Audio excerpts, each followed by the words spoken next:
We live in a world that is just screaming for our attention, pulling us in a million different directions. That's why this whole explainer is designed for pure, razor-sharp focus.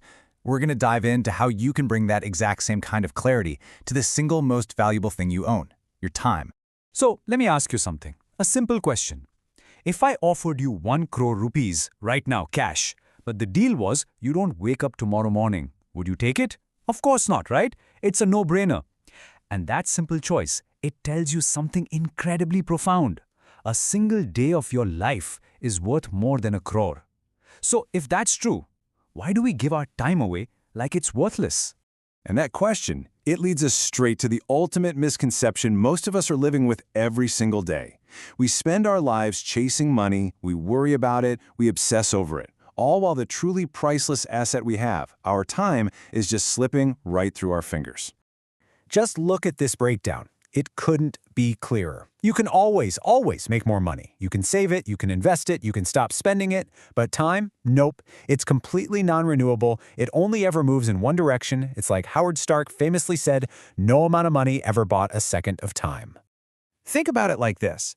Every single morning, you get a fresh deposit of 86,400 seconds into your life's bank account. Now here's the catch. You have to spend all of it that day.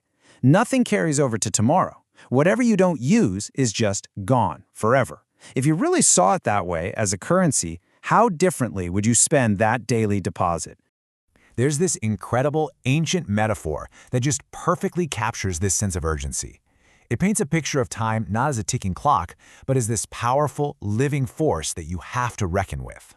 This is the idea of Kal Kagora, the horse of time. Just imagine it, a powerful, unstoppable animal always galloping forward. It doesn't care if you're feeling ready or motivated or tired. It just runs. And you've only got two choices. You either jump on and ride it, take control, or you stand on the sidelines and watch it disappear over the horizon. And history is just packed with people who chose to ride that horse. When a reporter tried to stop Gandhi during the Dandi March for an interview, Gandhi didn't even break his stride. He just said, "You are a walker, and so am I," and kept moving. His mission was more valuable than fame. Abraham Lincoln was juggling farm work, helping his father, and studying all at the same time. And Warren Buffett, at 6 years old, he was buying packs of Coke and selling them for a profit while the other kids were just playing. They all understood the value of every single moment. Okay, so if time is so valuable, why are we so bad at protecting it? Well, it's because modern life has been brilliantly engineered to trick us into giving it away for free. And this isn't some new age tactic. It's a strategy that's literally thousands of years old.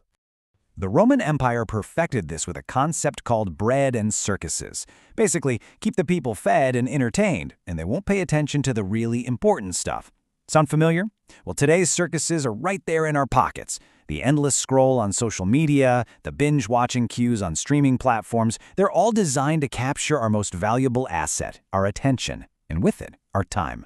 Let's actually put a number on this, because it's pretty shocking. Let's say you earn 30,000 rupees a month working 6 hours a day. That means your time is worth about 227 rupees an hour. Now, if you spend just 3 hours a day on your phone, and let's be honest, that's less than the average, you are spending over 20,000 rupees worth of your time every single month. Yeah, the app was free to download, but the cost to your life? It's staggering. All right, we've laid out the problem pretty clearly. So what on earth is the solution? For that, we can look at how the most successful people on the planet think about their time. See, they don't just invest their money, they invest their minutes.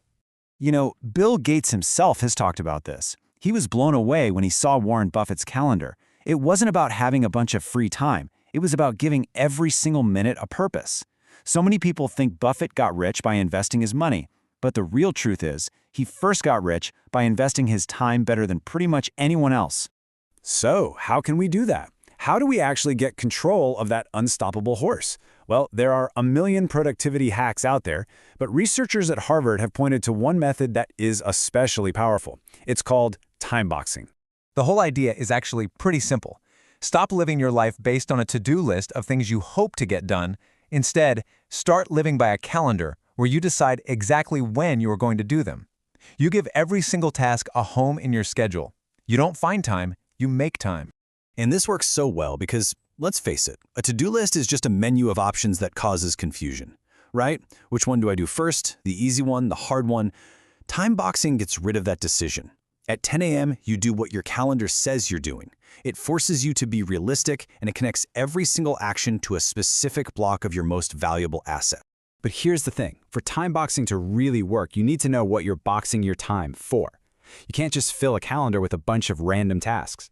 To make it all click, your goals need a really clear structure. They need to be SMART. This framework is what makes sure you're not just busy, but actually productive. Your goal has to be specific, not just get fit, but run a 5K. It's got to be measurable. I'll run 3 times a week. Achievable. Don't plan to run a marathon next month if you're still on the couch today. Relevant. You have to ask yourself, does this goal actually matter to me? Because if it doesn't, you'll never stick with it. And finally, time-bound. I will run that 5K race on June 30th. That clarity is the fuel for the whole time boxing engine. So in the real world, your schedule might look something like this. See how clean and intentional it is? It's decisive. And notice how even the breaks are scheduled in. This isn't about becoming a robot. It's about becoming the architect of your own life. You are telling your time exactly where to go, instead of looking back and wondering where it all went. And that right there is the ultimate takeaway. All the big ambitions, all the massive successes, they don't start with some brilliant revolutionary idea. They start with controlling the next 60 minutes. The person who can't rule the calendar on their own wall can never hope to rule the world outside of it. So I'm going to leave you with this thought. Right now, as you're listening to this, a brand new hour has just been deposited into your account. It's a currency that's more valuable than gold. The only question is, what are you going to buy with it?